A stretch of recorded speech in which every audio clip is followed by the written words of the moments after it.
Bismillahirrahmanirrahim. Dan kita masih melanjutkan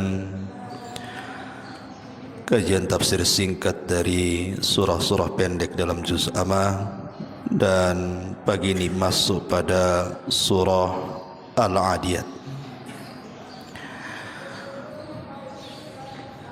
A'udzubillahi minasyaitonir rajim. Bismillahirrahmanirrahim. Wal 'adiyati dhabha falmuriyati qadha falmughirati subha fa'atharna bihi naq'an fawasatna bihi jam'a. Demi kuda-kuda yang berlari kencang, dhabha sehingga mengeluarkan suara terengah-engah,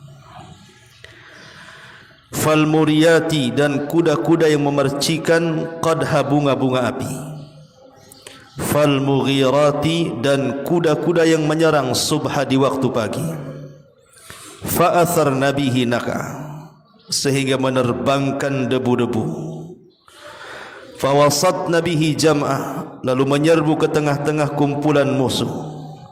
Innal insana lirabbih lakanud. Surah Al-Adiyat ini di antara asbab nuzulnya adalah Nabi SAW satu hari mengutus sebuah pasukan khusus sebanyak 100 orang, dipimpin oleh seorang sahabat Ansar yang bernama Munzir ibn Amr al-Ansari radhiyallahu anhu. Berangkatlah pasukan ini. Setelah berhari-hari pasukan ini rupanya hilang kontak, tidak tahu nasibnya, apakah menang ataukah kalah. Rasul tidak tahu, karena sudah berhari-hari tidak ada kabar dari mata-mata yang diutus Nabi SAW. Sehingga menjadi kesempatan orang-orang munafik untuk menyakiti Nabi SAW, disebarnya berita hoax, berita dusta akan kekalahan pasukan yang dikirim Nabi ini. Orang-orang munafik mengatakan bahwa kuda-kuda perangnya diambil oleh musuh dan pasukannya dibunuh. Sehingga kabar yang menyebar di tengah-tengah kaum muslimin di kota Madinah ini membuat Rasul sedih. Bagaimana tidak sedih? Yang namanya pasukan perang yang diutus Nabi SAW, mau tidak mau mereka punya keluarga, punya anak, punya istri.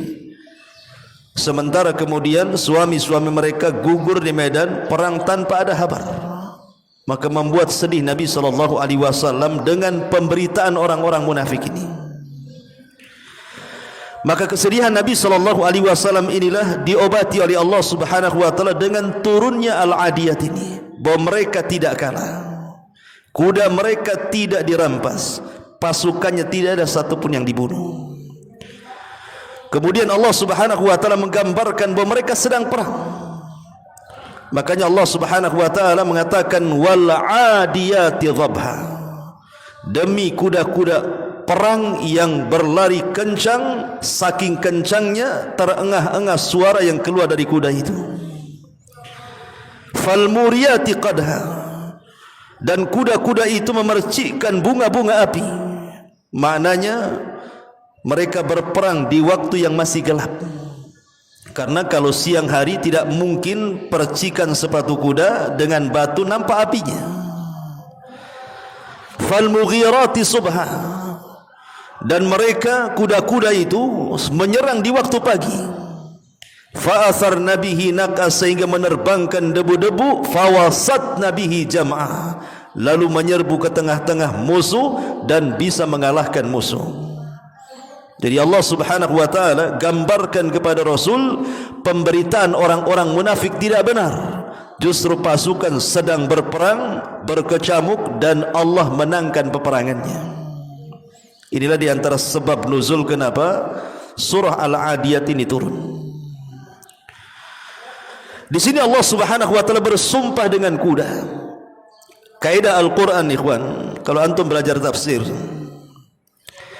Allah Subhanahu wa taala selalu bersumpah dengan makhluknya, tapi tidak semua makhluk dijadikan sumpah, hanya makhluk-makhluk tertentu saja.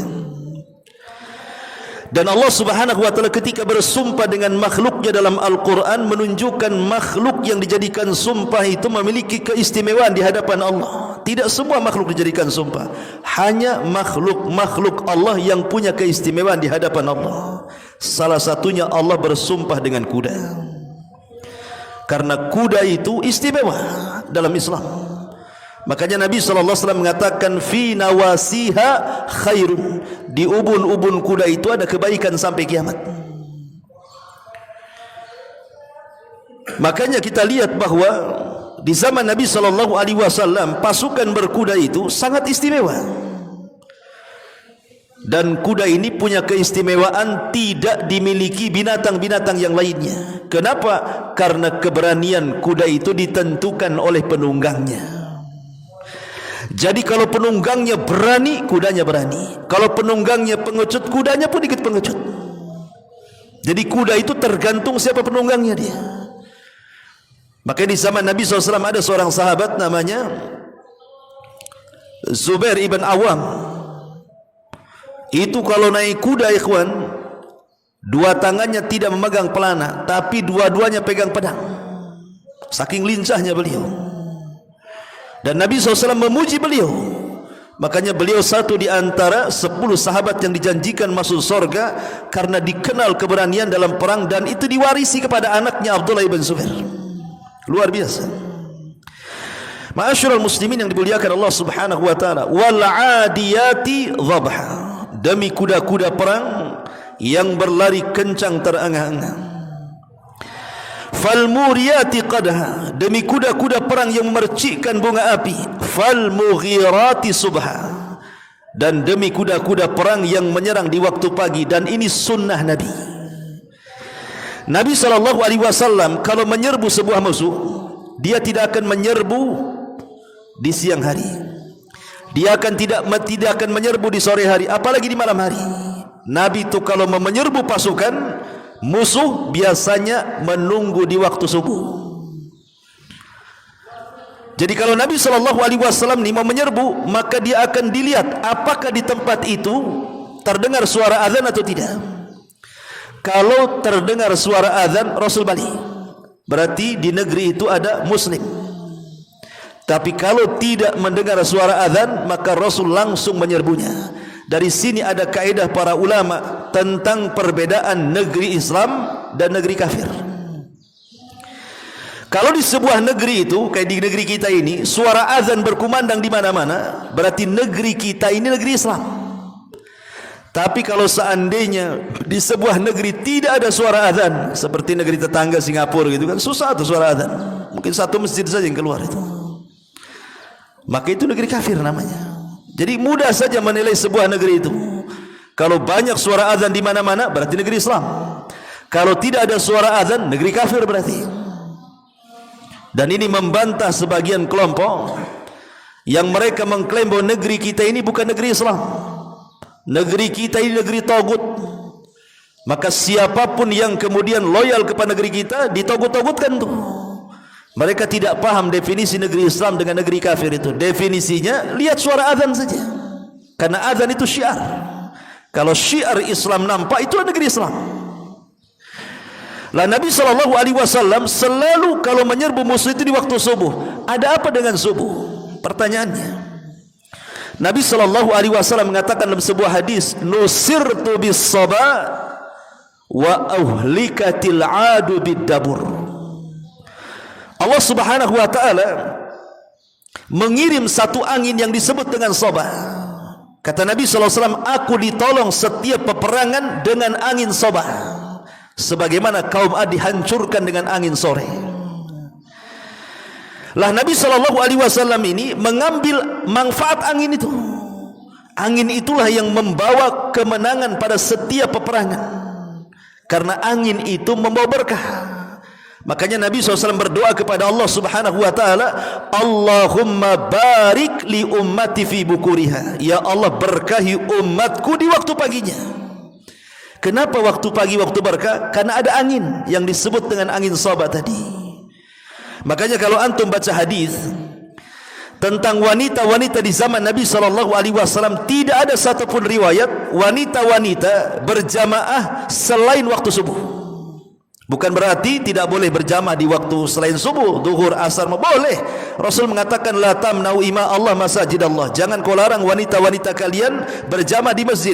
Tetapi tidak ada riwayat yang seperti itu. Riwayat-riwayat tentang wanita yang berjamaah itu rata-rata semuanya bicara tentang solat subuh. Jadi para sahabiah itu, para wanita di zaman Rasul, kalau solat subuh berjamaah bersama Nabi. Dan mereka pulang di waktu sebelum terang. Kenapa demikian? Tadi jawabannya karena di waktu subuh itu ada angin sabah, angin yang membawa keberkahan dan kemenangan. Makanya Imam Ibnul Qayyim rahimahullahu ta'ala mengatakan, sebaiknya kalau seandainya kita di waktu pagi buka jendela, buka pintu, biar angin itu masuk. Karena angin itu memberkah. Maka siapapun yang membiasakan tidur setelah subuh, kata Imam Ibnul Qayyim, tidak akan diberkahi hidupnya, tidak akan diberkahi keluarganya, tidak akan diberkahi usahanya, tidak akan diberkahi semuanya. Karena dia luput dari berkah yang Allah turunkan di waktu subuh. Makanya kenapa di sini Allah mengatakan fal mughiratis subha. Rasul kalau menyerbu di waktu subuh, begitu juga para sahabat. Karena subuh itu ada keberkahan yang luar biasa. Fa'atharna bihi naq'a. Kuda-kuda perang yang menerbangkan debu, fawasatna bihi jam'ah, lalu menyerbu ke tengah-tengah kumpulan musuh. Di sini Allah Subhanahu wa taala bersumpah dengan 5 sumpah. Kemudian jawab sumpahnya Allah mengatakan, untuk apa Allah bersumpah dengan kuda-kuda ini? Innal insana li rabbih lakanud. Sesungguhnya manusia itu kepada Rabbnya lakanud, sungguh sangat ingkar. Sebagian ahli tafsir mengatakan kanud itu artinya hasud. Manusia itu sangat hasad. Ini penafsiran yang pertama. Jadi manusia itu sangat hasad, dan hasad itu ada pada setiap hati manusia. Tidak ada satu manusia yang tidak ada hasad di hatinya. Semua manusia ada hasad di hatinya. Tetapi hasad itu tidak bahaya. Yang bahaya itu kalau hasadnya dimunculkan.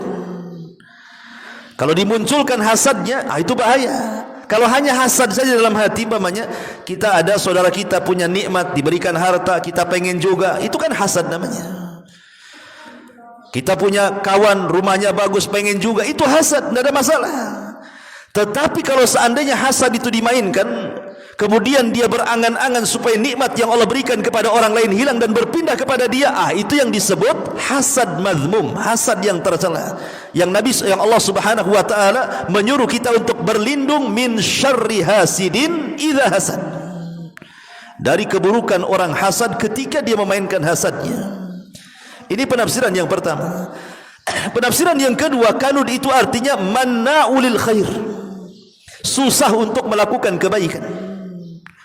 Susah untuk melakukan kebaikan, khususnya kebaikan-kebaikan yang sifatnya muta'addi, yang sifatnya itu manfaatnya kepada orang lain, itu disebut kanud. Susah untuk membantu, susah untuk menolong, pokoknya hidupnya sendiri saja, dia tidak membantu orang lain, itu juga disebut kanud. Ada juga yang mengatakan kanud itu artinya al-asi, manusia itu sungguh suka bermaksiat kepada Allah Subhanahu wa taala. Kemudian Allah mengatakan wa innahu ala dzalika lasyahid, dan sesungguhnya manusia itu menyaksikan dirinya. Artinya ketika manusia bakhil, ketika manusia hasad, ketika manusia malas untuk melakukan kebaikan, dia tahu bahwa dia itu memang malas untuk itu. Bukan tidak sengaja gitu ya, memang dia tahu. Masalahnya ketika manusia tahu bahwa dia itu kanud, terus saja dia di atas kekanudannya. Dan itu disebabkan satu masalah, kata Allah, wa innahu li hubbil khairi lasyadid. Ini penyakitnya. Kenapa manusia itu sampai kanud, bakhil, hasad, dengki dan begitu seterusnya? Penyakitnya adalah wa innahu li hubbil khairi lasyadid, karena manusia itu terlampau mencintai harta berlebihan. Kata para ulama, ikhwan, demi Allah, kata para ulama, kalau seandainya manusia itu mencintai akhirat sama seperti kecintaan dia kepada dunia, tidak ada manusia yang masuk neraka. Kalau seandainya manusia itu cintanya kepada akhirat sama seperti cintanya manusia kepada dunia, semua manusia pasti masuk surga Firdaus. Tetapi tidak demikian. Kecintaan manusia kepada harta melebihi kecintaan mereka kepada akhirat. Makanya lihat dampak orang cinta kepada harta. Orang bisa kufur gara-gara harta. Orang bisa murtad gara-gara harta. Orang bisa berpisah gara-gara harta. Orang bisa hasad gara-gara harta. Orang bisa perang gara-gara harta. Suami istri bisa pisah. Tetangga bisa bermasalah. Waris-waris, ahli waris saling membunuh. Itu semua gara-gara harta. Makanya Allah mengatakan wa innahu lihubbil khairi lasyadid. Manusia ini terlampau mencintai harta. Makanya ulama mengatakan obat supaya kita tidak terlampau mencintai harta, maka ayat setelahnya Allah katakan afala ya'lamu idza bu'thira ma fil qubur. Ini obatnya. Obatnya apa? Afala ya'lam. Maka tidakkah manusia mengetahui idza bu'thira ma fil qubur, apabila telah dikeluarkan apa yang ada di kubur. Maknanya kalau ingin mengurangi kecintaan kita kepada harta, biasakan untuk ziarah kubur. Makanya Nabi SAW mengatakan kuntu nahaitukum an ziyaratil kubur fazuruha fa innaha tudzakirukumul akhirah. Dulu aku larang, kata Rasul, kalian ziarah kubur, tapi sekarang silahkan ziarah kubur, karena ziarah kubur itu mengingatkan kalian tentang kematian dan akhirat. Orang kalau ingat kematian, ingat akhirat, maka akan sedikit kecintaan dia kepada harta. Tapi ketika seseorang kemudian dilupakan tentang kuburan, dilupakan tentang akhirat, hatinya semakin keras, semakin kencang pula angan-angannya kepada harta. Memang begitu matematikanya. Orang kalau cinta dengan akhirat, lupa dengan dunia. Orang kalau cinta dengan dunia, pasti dilupakan akhirat. Dan tidak mungkin mengimbangkan antara dunia dan akhirat. Dusta kalau ada yang mengatakan saya ingin 50-50, dunia dan akhirat. Mustahil. Sangat mustahil. Coba orang yang mengatakan seperti itu, saya ingin ya separuh hidup saya untuk dunia, ya separuh untuk harta, 50-50 sajalah. Tidak bisa, karena Allah mengatakan Rabbana atina fid dunya hasanah wa fil akhirati hasanah wa qina adzabannar. Di sini ada 3 kalimat. Sering kita berdoa, ini kan doa sapu jagat namanya ya. Rabbana atina fid dunya hasanah. Ya Allah, berikan kepada kami dunia yang baik. Wa fil akhirati hasanah, dan akhirat yang baik. Wa qina adzabannar, dan jauhkan kami dari azab neraka. Lihat, dari 3 kalimat ini hanya 1/3 kita minta dunia, 2/3-nya akhirat. Kan 1/3 dunia kan? Ini kan 3 kalimat. Kalau kita bagi 3, 1/3, 1/3, 1/3, 1/3-nya Rabbana atina fid dunya hasanah, 1/3-nya wa fil akhirati hasanah, 1/3-nya wa qina adzabannar. Menunjukkan, kata para ulama, doa Rabbana atina fid dunya hasanah ini 2/3 minta akhirat, 1/3-nya minta dunia. Itu maksudnya. Maka di sini Allah Subhanahu wa taala memberikan obat. Kalau orang sudah cinta dengan dunia, ingatlah kuburan, bahwa kita akan mati di situ. Kemudian yang kedua, untuk mengurangi kecintaan kita kepada dunia, lihatlah akibat-akibat orang-orang yang Allah binasakan gara-gara harta. Lihat Qarun. Allah katakan dalam Al-Quran, فَخَسَّفْنَا بِهِ وَبِدَارِهِ الْأَرْضَ. Kami tenggelamkan Qarun dan seluruh kekayaannya. Lihat Fir'aun, فَأَغْرَقْنَاهُ وَجُنُودَهُ وَأَغْرَقْنَاهُمْ وَجُنُودَهُمْ. Kami tenggelamkan mereka semuanya ke dalam lautan.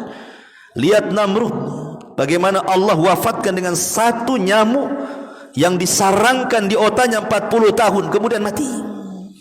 Dan begitu seterusnya. Afala ya'lamu idza bu'thira ma fil qubur. Maka tidakkah dia mengetahui apabila telah dikeluarkan apa yang ada dalam kuburan, wa hussila ma fis sudur, dan ditampakkan apa yang disimpan dalam dada. Inna rabbahum bihim yauma idzil lakhabir. Sungguh Tuhan mereka terhadap mereka pada hari itu maha meneliti. Ma'asyiral muslimin yang dimuliakan Allah Subhanahu wa taala. Di sini Allah Subhanahu wa taala hendak memberikan obat bagi penyakit-penyakit hasud, penyakit-penyakit kanud, penyakit-penyakit hubbul khair dengan cara mengingat akhirat. Ingat bahwa ada hari kebangkitan setelah kematian. Ma'asyiral muslimin yang dimuliakan Allah Azza wa Jalla. Nabi sallallahu alaihi wasallam pernah mengatakan dalam sebuah hadis, "Yushiku an tada'a 'alaikumul umam kama tada'a al-akalatu ila qas'atiha." Kata Rasul, hampir-hampir umat Islam ini akan dikepung dari semua arah oleh orang-orang kafir, seperti nampan yang penuh dengan makanan dikelilingi orang lapar. Nah, kalau ada satu nampan nasi, yang lapar ini orang 10, nampannya kecil kayak tadi antum sahur itu, apa enggak rebutan tuh? Seperti itulah kaum muslimin kelak di akhir zaman dikepung oleh musuh-musuhnya. Kemudian para sahabat heran dengan permisalan Nabi SAW ini dan mengatakan, "Ya Rasulullah, amin killatin nahnu yawma idzin?" Rasul, apakah karena sedikit jumlah kami sehingga kami dikepung dari semua arah? Kata Nabi SAW, tidak, bal antum yawma idzin katsirun. Tidak, bahkan kalian banyak jumlahnya, lebih banyak dibandingkan orang kafir. Tapi kenapa kalian bisa dikepung? Maka Nabi SAW menyebutkan dua penyakit, karena akan ditimpakan kepada hati-hati kaum muslimin kelak dua penyakit yang disebut dengan al-wahnu. Wahnu ini apa? Satu, hubbud dunya. Yang kedua, karahiyatul maut. Cinta kepada dunia yang mengakibatkan takut kematian. Orang kalau sudah cinta dunia takut mati. Orang kalau cinta dengan kematian dia tidak takut dunia. Makanya Nabi SAW mengatakan, man ahabba liqa Allah ahabba Allah liqa'ah, wa man kariha liqa Allah kariha Allahu liqa'ah. Siapa yang cinta berjumpa dengan Allah, Allah cinta berjumpa dengan dia. Siapa yang benci berjumpa dengan Allah, Allah pun benci berjumpa dengan dia. Para ulama mengatakan, apa maknanya hadis ini? Hadis ini maknanya, orang kalau seumur hidup dia, selama dia hidup itu, dia investasikan tenaganya, dia investasikan semua daya dan kekuatannya, termasuk hartanya, waktunya, keluarganya untuk kehidupan akhirat, maka orang ini akan lebih cinta akhirat dibandingkan dunia. Tapi kalau seandainya kehidupannya dia investasikan hanya untuk dunia saja, waktunya untuk dunia, setiap jam detiknya untuk dunia, otaknya hanya mikir dunia, dunia, dunia saja, maka selamanya orang ini akan takut kematian. Kenapa? Karena kematian maknanya berpisah dengan dunia yang selama ini dikejarnya. Makanya dia takut kalau mati. Bagaimana rumah saya, bagaimana kebun saya, bagaimana ATM saya, bagaimana anak istri saya, dan begitu seterusnya. Akhirnya dia takut mati itu. Tapi kalau seandainya dia bangun istananya di sorga, dia membangun taman-taman di sorga, istana-istana di sorga, ketika detik-detik wafat itu yang mereka inginkan. Makanya orang-orang yang beriman apabila meninggal, kemudian jasadnya dibawa di atas keranda, ruhnya akan berteriak-teriak dan mengatakan, qaddimuni, segerakan aku, segerakan aku. Maknanya kematian itu minta disegerakan, segerakan masukkan aku ke liang lahat. Karena dia ingin bersegera masuk ke dalam sorga yang ditampakkan saat kematiannya. Dari sini ma'asyiral muslimin yang dimuliakan Allah Azza wa Jalla, bahayanya dua penyakit ini, hubbud dunya wa karahiyatul maut. Khalid bin Walid radhiyallahu anhu, ma'ruf Khalid bin Walid ya. Walaupun Khalid bin Walid ini masuk Islam telat dia. Bayangkan Rasul sudah berdakwah 20 tahun baru dia masuk Islam. Jadi selama Rasul berdakwah 13 tahun di kota Mekah, enggak ada ketertarikan Khalid bin Walid masuk Islam. Ketika Rasul hijrah ke Madinah sampai tahun ke-7 Hijriah, enggak ada ketertarikan masuk Islam. Sudah 20 tahun lewat Islam itu, Khalid tidak tertarik masuk Islam. Baru setelah tahun ke-7 Hijriah, Khalid bin Walid baru masuk Islam. Dan perang yang pertama kali diikuti adalah perang Mu'tah, perang melawan orang-orang Romawi. Itulah perang perdana Khalid. Itu pun bukan sebagai pemimpin, karena yang memimpin adalah Zaid kemudian Ja'far dan Abdullah ibn Rawaha. Kata Rasul, kalau Zaid pegang bendera dia gugur, maka Ja'far yang pegang bendera. Kalau Ja'far gugur, pegang Abdullah ibn Rawaha. Kalau gugur, berarti sudah tidak ada panglima. Subhanallah, apa yang disabdakan Rasul, 3 panglima gugur. Sahabat bingung, karena Rasul tidak mengatakan yang keempatnya. Lah kebetulan di tengah-tengah pasukan itu adalah Khalid bin Walid. Dan Khalid bin Walid terkenal di masa jahiliyah memang piawai perang. Buktinya perang Uhud kalah kaum muslimin, karena ketika itu yang memimpin perang Khalid dari kalangan orang-orang musyrik. Akhirnya mereka sepakat memilih Khalid untuk menjadi pemimpin perang, dan Allah menangkan. Ada satu kisah yang menarik dalam perang Mu'tah ini. Sorbannya Khalid ini jatuh. Sorbannya Khalid jatuh. Khalid ini ingin mengambil sorban dia, sampai dia harus berperang, hanya ngambil sorbannya saja. Sehingga sahabat mengatakan, ya Khalid, engkau ini berperang karena Allah atau karena sorban, katanya. Kenapa kau sampai mati-matian ingin mengambil sorban itu? Kata Khalid bin Walid, dia mengatakan, demi Allah, aku berperang karena Allah, bukan karena sorban. Tetapi di sorban itu ada beberapa helai rambut Nabi SAW. Aku tidak hendak rambut itu dihinakan orang-orang kafir, makanya aku ambil.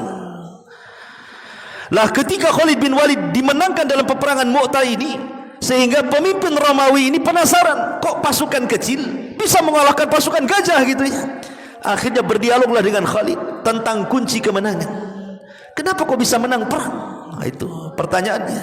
Lihat nih jawabannya Khalid bin Walid, singkat, padat, dan inilah kunci kemenangan.